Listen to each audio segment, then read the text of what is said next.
নমস্কাৰ বন্ধু-বান্ধৱীসকল, নতুন অসমীয়া নতুন বছৰলৈ আপোনালোকক সকলোকে স্বাগতম জনাইছোঁ। গতিকে আজি মই লৈ আহিছোঁ 2022 আৰু 23 অসমীয়া কেলেণ্ডাৰ। গতিকে আপোনালোকে এবাৰ চাই লওক, ৰাশিটো চাই ল'ব পাৰে। মেঘ ৰাশি আছে, বৃষ ৰাশি, মিথুন ৰাশি, কৰ্কট ৰাশি, সিংহ ৰাশি, কন্যা, তুলা, বৃষা, ধনু, মকৰ, কুম্ভ, মীন। গতিকে কোনটো ৰাশি আয় কিমান, ব্যয় কিমান, স্থিতি কিমান আপোনালোকে ধুনীয়াকৈ চাই লওক। যদি মই কৈ দিলে বেছিকৈ দীঘলৈ যাব ভিডিঅ'টো, আপোনালোকে নিজেই স্ক্ৰীনশ্বট কৰি ৰাখিব পাৰে।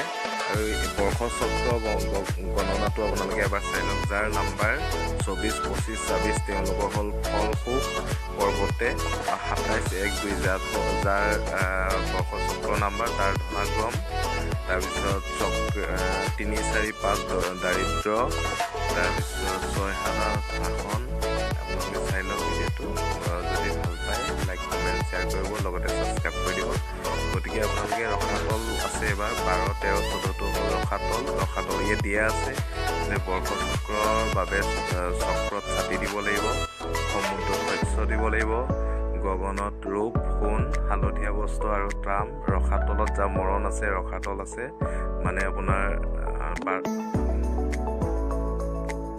গতিকে ৰসাতলটো আপোনালোকে চাই লওক, তাতে দিয়া আছে।